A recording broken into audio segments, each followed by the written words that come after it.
Well, it's being when to come back live with a video. Uh, if I'm gonna wait a couple minutes before I get into it, you didn't get a chance to check my video out earlier. Just to reiterate what I talked about. And if you can hear me, family, please let me know if the volume is suspect. If you're not hearing me, let me know. Um, we'll be improving that microphone situation here soon. Just been so busy. But if you didn't get a chance to watch my videos earlier today, I dropped one this morning, and you know, if you didn't get a chance, check that out, and I also dropped one again this afternoon when I talked about Christianity being a Trojan horse, and I hope you know people understood what I meant by that. That's an old historical analogy. When it comes to being tricked by certain things that you expect, and it's not what you expect. That's a Trojan horse, and I think Christianity, when it came into the scene, uh, it just wasn't what everyone expected it to be in reference to indigenous people, Aboriginal people, and those that was forced to follow that religion. I think to this day, there's still some lasting detrimental effects of being forced to follow a certain religion. All right, but I digress. So if you didn't get a chance to check that video out, fellas, go ahead and check that out. Um, and make sure you like, share, and subscribe. If you get a chance, make sure you let your family and friends know it's a family friendly uh, program. You know, no cursing.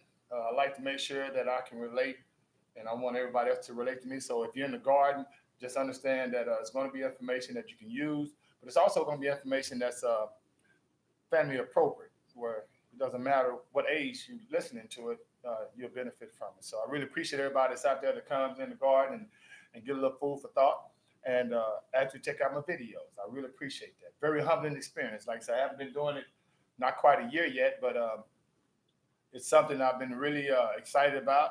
And I tell you, it keeps me up at night because I'm always thinking about certain things that I can bring into the garden for food for thought. And tonight I want to kind of get into something that kind of tripped me out. And I've been knowing about this since Tuesday or Wednesday of this week, but I didn't want to actually talk about it until I actually gave the Telelive Vision an opportunity, because I didn't want to come into the garden and say, "Hey, this information is very, very important, and it's not being seen on the Telelive Vision," and not know that. Now, CNBC, MSNBC, Fox News, CNN, ABC, CBS, NBC. I watch all of them because you got to make sure that when you listen to these real actors, that a lot of the information that they line about or that they bring it to you can be beneficial and can help you if you listen to the right information. You can kind of decipher between the nonsense. But the story about the Florida teachers having guns, family, I watched diligently this week to see if there was going to be information about that. And if you've seen information about that, please let me know what program they was actually covering it. Because as of Tuesday of this week, Florida teachers were able to carry guns. Now, what I think is so crazy about this, because this is the state Congress in Florida. They voted on this and agreed that, okay, hey, yeah, teachers, should have the right to carry guns to school, should be armed at school, and they're using it on the premise of something that happened last year. I think the Parkland high school shooting. Now, honestly, family, I don't know how you feel about that, but being a teacher and being a parent, I'm not feeling that. And I'm saying it from an Afro melanated standpoint because I'm like, well, if you're passing this law in Florida first, you did, then it's just going to be a matter of time. And remember, isn't it kind of ironic that they passed this bill in Florida, down south? All right. And so if it started in Florida, then it's going to move west, of course, to the other southern states. And to me, I have a problem with it because a lot of the students in schools down south, there's such a huge discrepancy with the number of Afro-melanated teachers in relation to the number of Afro-melanated students in the public school system. Now, this law is basically for public schools. Right now in Florida, they have several of the small counties and districts that are allowing teachers to carry guns to school. Now, I have a question. As a parent, how would you feel if your students or if your child was going to school and you know that teachers were carrying guns at school? Now, see, in my community, that's disconcerting, all right?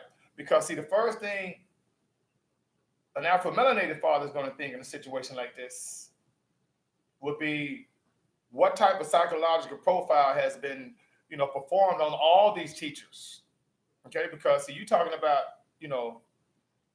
allowing adults, untrained adults, to carry guns to school. Now, teachers don't go to school to protect children. Teachers go to school to teach children.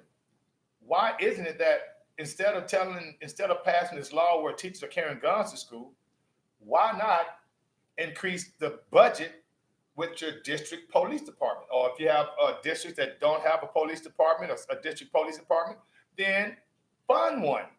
See, it should be professionals, law enforcement officers that's supposed to protect and serve. Teachers are supposed to teach. So when you having a situation where you have teachers coming to school with guns, and what about in the school districts where some of the teachers feel threatened by students? All right. Now, if you're in a district where teachers are feel threatened by students, then and the students don't know who have guns, but the students are aware of those teachers that may have guns because they know teachers have guns now. Well, what's to say that students won't start bringing guns to school? You did? And like I say, this could be totally, I mean, when the United States Secretary of Education, what's her name? Betsy DeVos, she's pretty much what they call the principal of education in the nation. She's the one that can make these decisions. Now, when I did a little research on her, she's actually allocating like $50 million or $50 billion to go to school districts, 50 million rather, allocated to all the different school districts, but also put a clause in the allocation that school districts could use some monies to train teachers in self-defense and using a gun.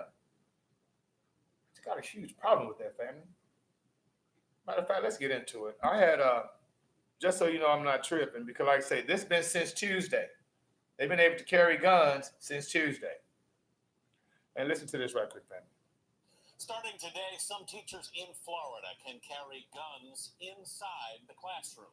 The law was passed in response to the Parkland school shooting last year. 17 students and staff were killed. But critics worry this will make schools less safe. Manuel Bojorquez is in Parkland, Florida. Manuel, how many teachers are armed? Well, good morning. The truth is we may never know that number. That's because those teachers are supposed to remain anonymous for their safety. Now, Hold up, family. Now, the reporter indicated that as of Tuesday of this week, teachers were allowed to carry guns to school. Now, to me, this is the most disingenuous of the whole situation.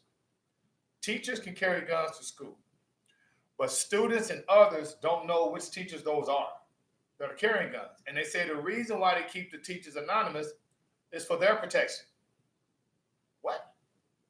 So the people that can carry guns to school, they're anonymous. Now, how does that make schools more safe? Even though, they're saying that this could make schools more unsafe. So I think there's a lot of thought process that needs to go into this. And like I said, I'm not a conspiracy theorist, but it just amazes me. And I just can't wait to see the number of schools that have the teachers carrying guns. And, the Most High forbid, but like I said, a lot of times the writing's on the wall. Anytime, you have an institution that's allowing certain people to carry guns into the building and others can't, What's going to happen when there's an altercation and a teacher has to stop a fight and the teacher gets into a fight and the teacher beats up a student or the teacher gets beats up or whatever? What's to say that teacher not going to pull his gun out and shoot a student and say it was self-defense? Okay, just saying. All right. So personally, family, I totally disagree with this. And from all the Trump impeachment talk, from all the this is a great American economy talk, this is the greatest economy, 50 years, low unemployment rate for African Americans. Actually, they just posted another unemployment statistic saying that unemployment is down to 3.5%. So they throwing all of these numbers out saying, the unemployment rate is 3.5%, the lowest it's been in so I don't know how long. They just said wages has improved by 2.9%, some crap like that. The stock market is at an all-time high, is doing very, very well. But you got to ask yourself a question, man. If the economy is doing so well and everybody's doing so great, then why is it that the U.S. consumer, me and you, have over $4 trillion worth of debt? And why is it, if this economy is so great, student loan debt's done tripled in 10 years? I mean, the student loan debt was what, $500 billion 10 years ago? Now it's $1.5 trillion. Credit cards, over $1 trillion in debt. Automotive loans, mortgage loans. I mean, when you got $4 trillion worth of debt, and this is 2019, I mean, these numbers were put out there. Like I said, please do your research, because all this kind of information, it will eliminate the confusion. Okay, because when you know that right now debt, consumer debt, is $4 trillion, that means there's a lot of people out there right now. I think the average American, they say, has what, over $4,000 worth of credit card debt. That's average. And so that tells you right there, as great as this economy is supposed to be, family, Federal Reserve just lowered interest rates. And when you have a low interest rates economy, then that means it's a lot of money out there to be loaned out at low interest rates, right? But if you got $4.4 trillion worth of debt, you're not going to get loans. And so all this debt that's been accumulated from U.S. consumers, because remember, we're the one that decides this economy, not the government. We are the government. And until we really quite understand it, because all of this government spending, when they say we got to spend money on this, we got to spend money on that, family, those are taxes. And that's money that's coming from us. And so, when you got $4 trillion worth of debt, this debt is caused by banks. This debt is caused by financial institutions that are predatorily lending people loans that they know can't pay back. Anytime you got an average 17% on interest rates on credit cards, and that's not even including the ones that 28, 35% for those who have bad credit. They're trying to build their credit up. Listen, there's no way you're going to get out of this rut working 9 to 5 and trying to pay these bills off with your wage salary. It's not going to happen. Like I say, with the student loan debt, you live in a society where the government tells you that even though the student loan debt is the second highest form of debt in America per citizen, the second highest, the first is the mortgage. So when you talk about the two most important debt-laden tools out here in America, as far as Americans are concerned, it's your mortgage and it's student loan debt. Those are the top two. And one of them you can't file bankruptcy on. So how is it that the government will tell youngsters, you're in your 20s, you got a $50,000 student loan, and it's in arrears? How are you gonna get your life started? And you can't file bankruptcy. You did? And all of that, family, is letting you know that the decisions that have been made, the politicians that you guys are not voting for it because there's no way U.S. citizens that are voters are voting for these representatives, these congressmen, these senators. There's no way. You probably don't even know them. I'm in H-Town. Sheila Jackson Lee, never seen her. Okay? The senators in Texas, John Cornyn and Ted Cruz, never seen them. They've never been to Houston. They've never done anything like that, for us. So that tells you that the biggest problem in today's political system is first that it's not a democracy. It's not a democratic republic. As I mentioned in a prior video, it's what they call oligarchical collectivist economy or government.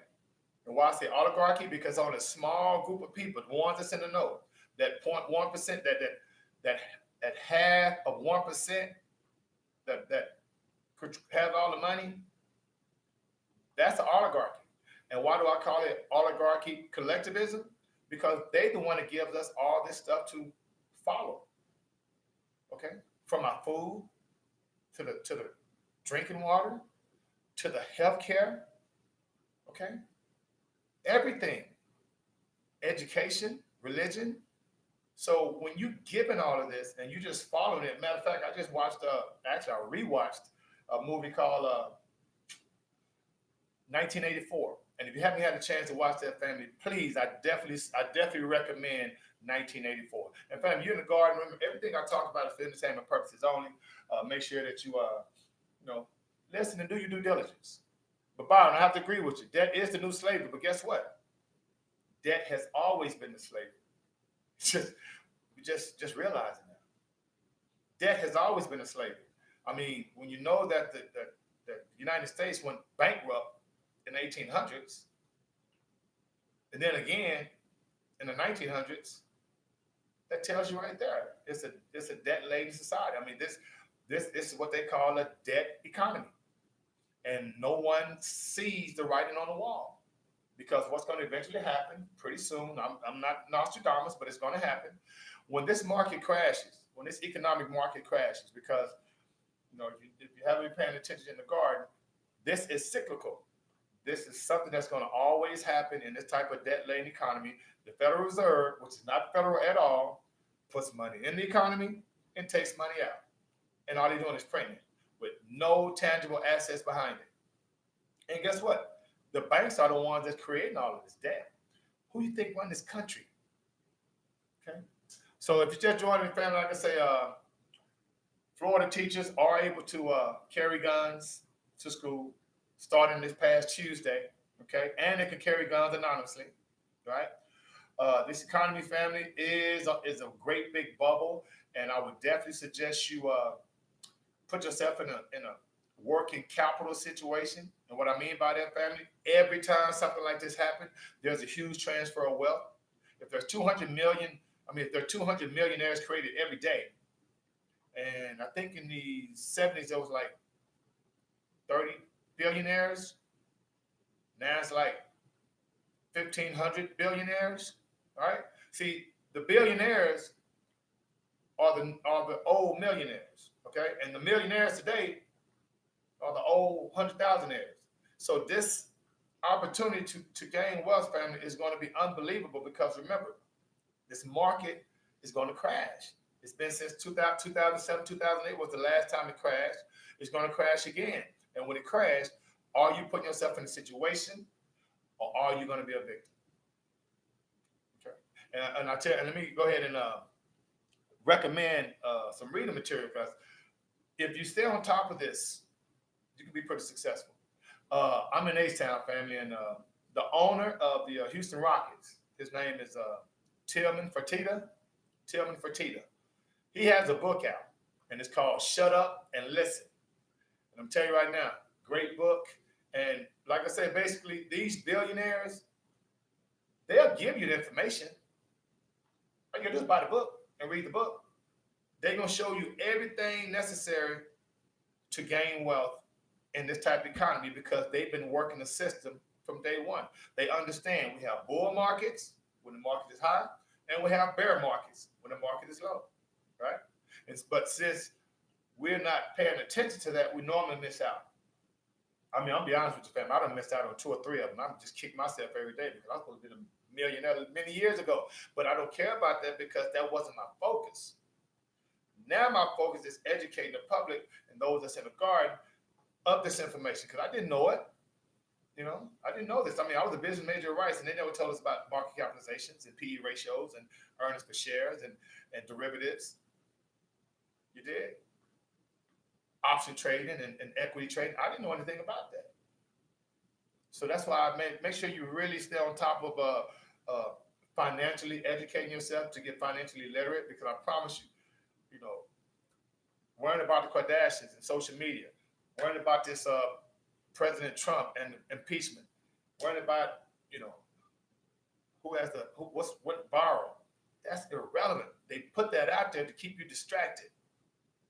And at the same time your distractions are happening, you have a $1 billion industry in the marijuana sector, $1 billion industry. And it's in its infancy stage, fam. I think if you go back to some of my past videos, fam, I did a lot of videos, I did a couple of videos on the cannabis industry and how if you are an investor, then you need to be doing your research and you need to start getting into it early so you can be pretty successful in the future.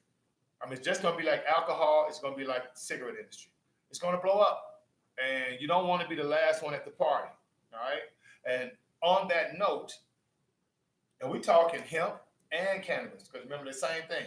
Hemp is the product that produces the CBD oils that has no THC. You will pass a drug test.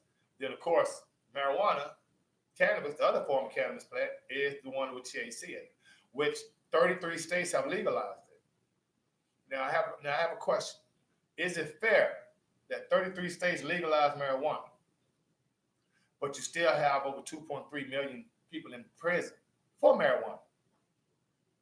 And since 2001, 8.2 million people were arrested for marijuana, and 88% of that was just simple possession.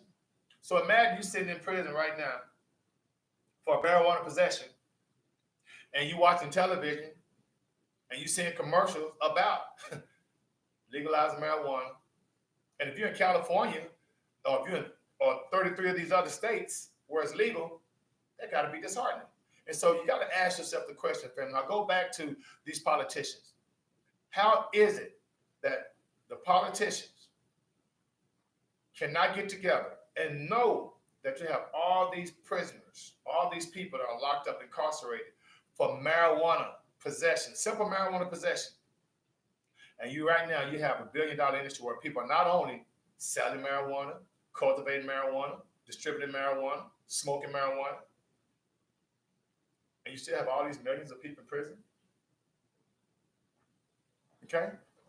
So that's cognitive dissonance. You don't have one politician on the television concerned about the millions of people in jail for marijuana use. And here you all got people right now becoming millionaires and billionaires from the cannabis industry. Okay? So like I say, man, you got the real news and the fake news. It's real news. Florida teachers arming themselves. Not arming themselves, but the government of Florida allowing teachers to arm themselves and be anonymous. Marijuana, $1 billion industry, and going to get you 20 to 30 to $40 billion. Millions of people sitting in jail. Okay? And so this kind of stuff, man, you gotta really, and then like I said, then with the economy, $4 trillion in debt, U.S. consumers, me and you. How you get out of that?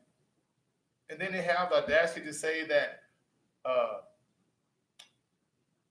the economy or the debt is $22 trillion. Come on, man. Jasmine, what it do? Thanks for joining me in the garden, sweetie. You did? So, man, just make sure we can decipher through this madness. Pay yourself first, please. Because see, all this I'm talking about right now ultimately comes down to one thing. Are you going to put yourself in a situation to be successful? And please ignore the negative stigma of investing in cannabis or marijuana. They want you to have that. Just like Christianity. Okay? They want you to be a Christian because it'll cause this docility. You know, you're not going to step out of line. You know, you're not going to question things when you're in the Christianity mindset. I mean, come on, man. You say Jesus, and the first thing that comes to mind is blonde hair, blue eyes, blue hair. Blue eyes, white skin, and blonde hair. Come on, man. Keep it down.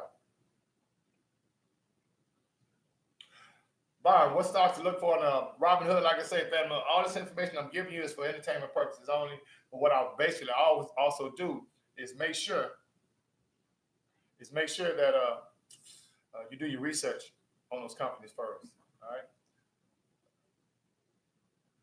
So I think it's important, family. And like I said, and that's a good question. And I know you mentioned Robinhood. Just so you guys know, Robinhood is not the only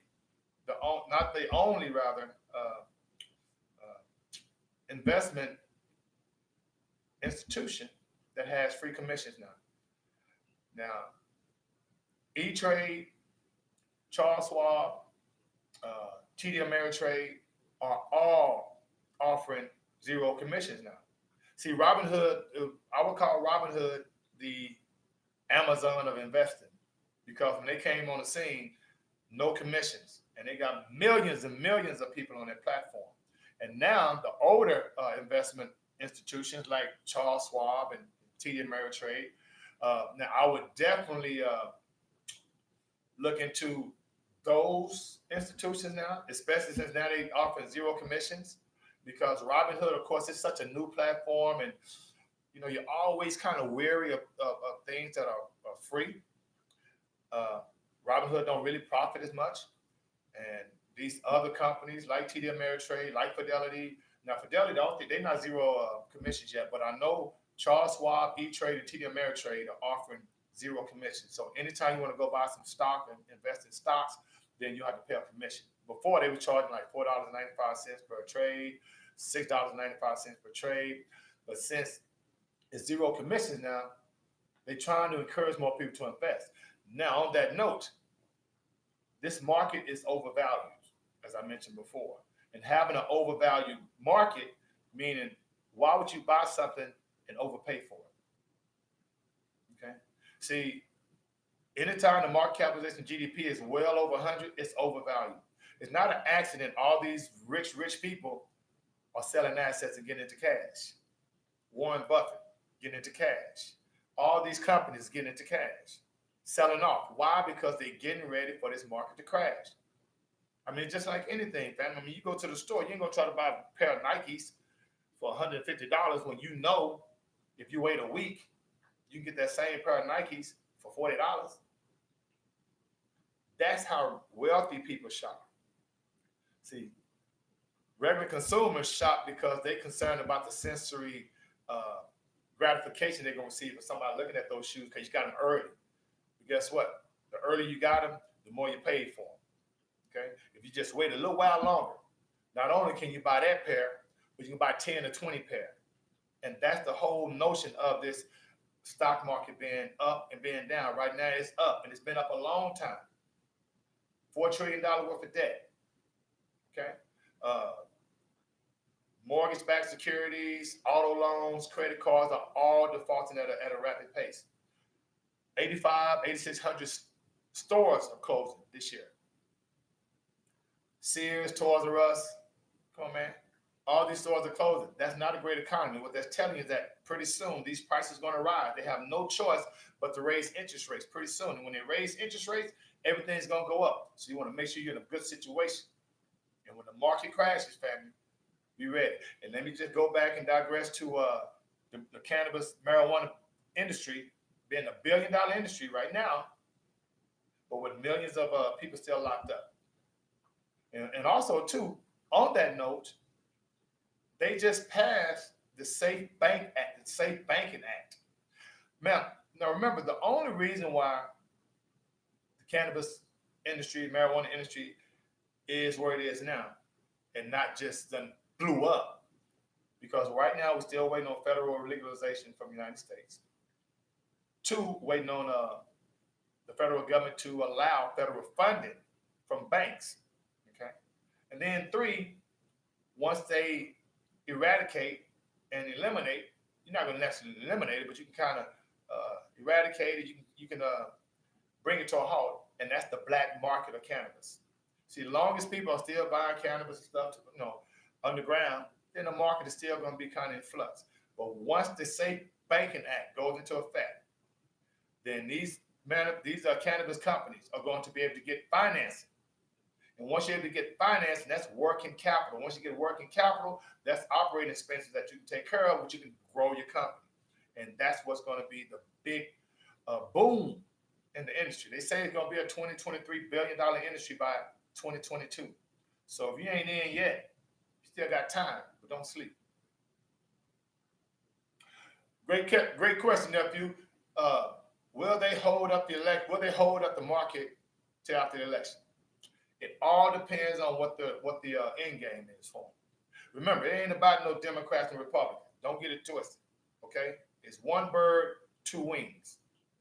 Okay, so if the objective is to crash the economy and start making this debt disappear for the consumers, then they'll go ahead and crash it before the election, and then have a Democrat come in, and so they can fool the American people. And I hate saying that American people because it's so disingenuous.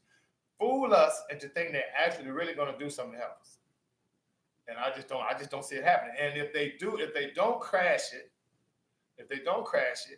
then they're gonna want Trump to go another 4 years. Hey, Deborah. So, nephew, just talking about this bill they're talking about passing to give $1,000 a month. Like I said, that's only if they want the Democrats to go into office.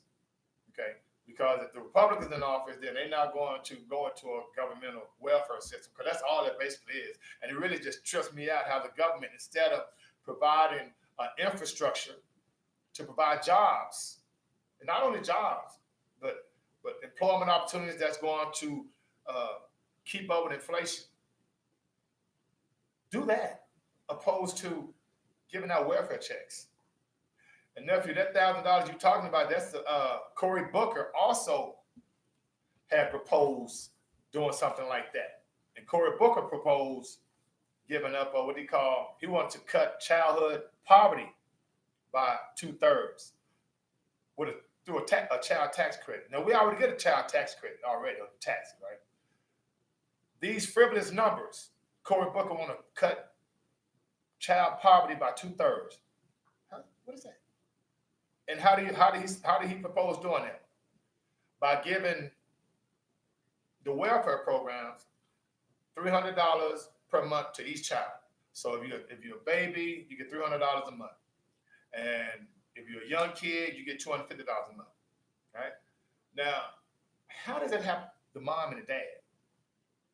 Instead of giving welfare, right? Do what you said you was going to do. You said you're going to make America great again. And like I said, I don't just put this on Trump. This is just your government. This is the government itself. Want to give you welfare checks, but don't want to eliminate student loan debt. Don't want to, pass laws and bills that would stop these banks from giving out these predatory credit cards and these loans. See, that's easily rectified. You just write a bill and say no banking institution allowed to give a loan or a credit card to anyone over 6% or 5%, period, in the case. 2%. Because you're getting paid already. You don't pay us already for a savings account. So think about that. You deposit your money in the bank. They give you pennies on the dollar. And then when you go get a loan from that bank, they charge you 15, 16, 20% interest. You do the math on that. Who thinks that's right? Okay. So, nephew, I heard about that $1,000 a month welfare check, but I'm like, what about building up families where they can support themselves?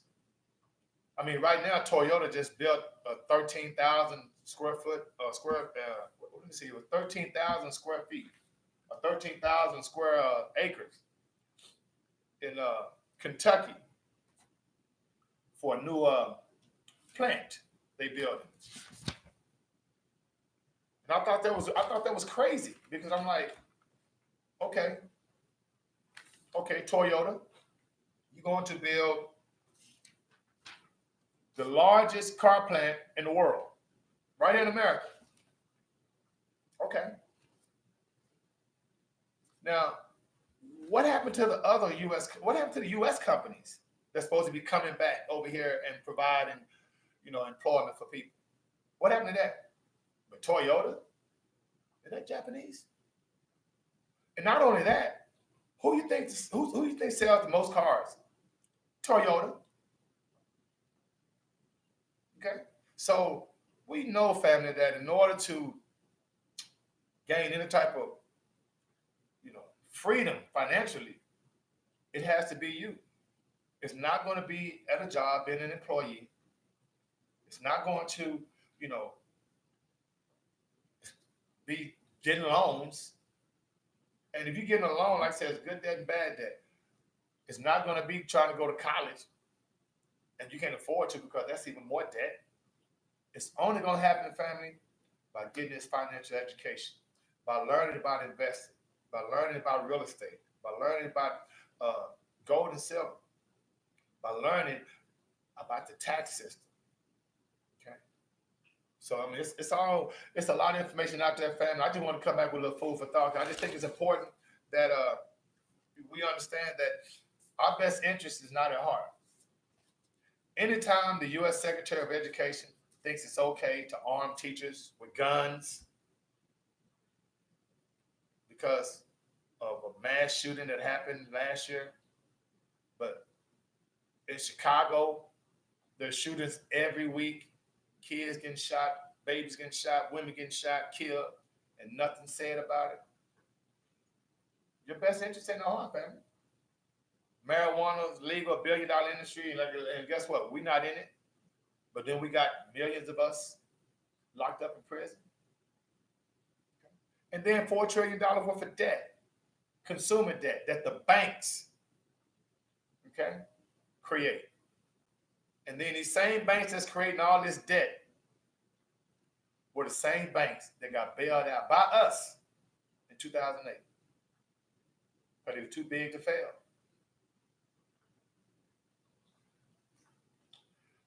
And like I say, it's a disheartening situation. But if you do your due diligence, you can't come out on the other end. But this rabbit hole is deep, family. And the fact that there's no outcry, there's no nothing about the fact that they got teachers. I mean, it's in law. I'm in Florida. Carrying guns to school, and then they can stay anonymous, so the kids don't even know who have the guns. So what's going to happen when there's altercation between the teacher and the student? Because remember, in America, in public schools are predominantly enrolled by ethnic, Afro-melanated, Hispanic kids. But the teachers are mostly Caucasian. Now, that dynamic can cause a lot of problems when you're talking about teachers carrying guns to school. And if you don't think with the students that know that teachers are carrying guns to school, you don't think some kids may carry guns to school? Okay? So, baby, like I say, it's The Walking Dead, all right? I mean, we still believe in the moon landing.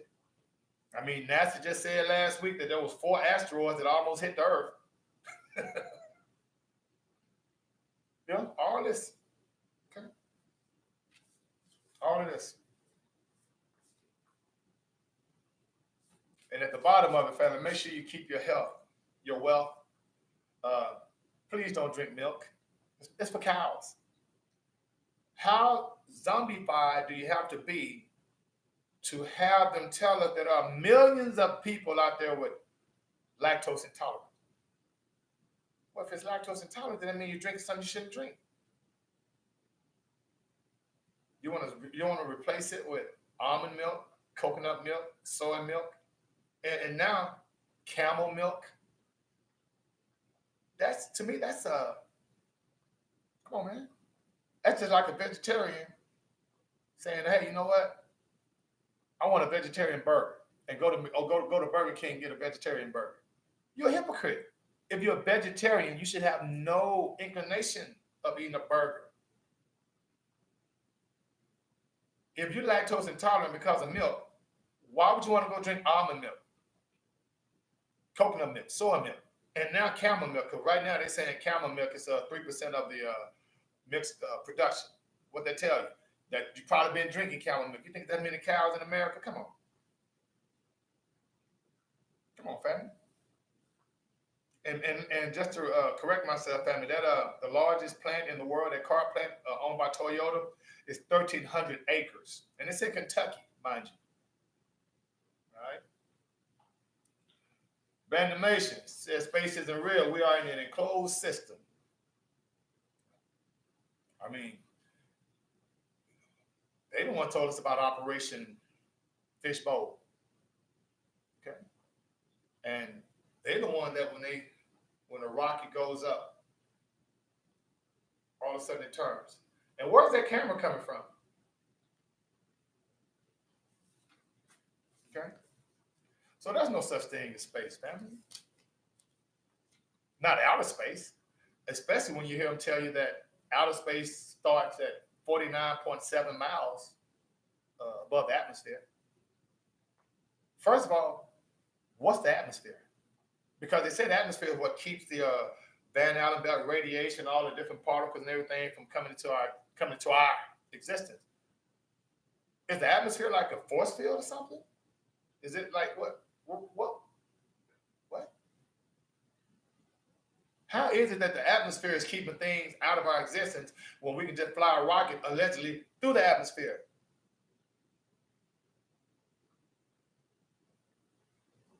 I'm just saying. So it's something to think about, family. So I really appreciate you guys joining me in the garden. I just had a little food for thought today, family. Let me just to recap: Florida teachers, family, carrying guns. The marijuana industry is $1 billion industry.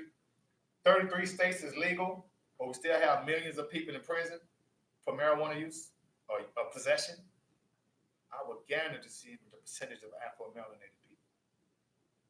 But I digress. Consumer debt, family, please don't be a consumer. Be an investor. And then once you're able to get to the point of net worth that you want, then be a consumer.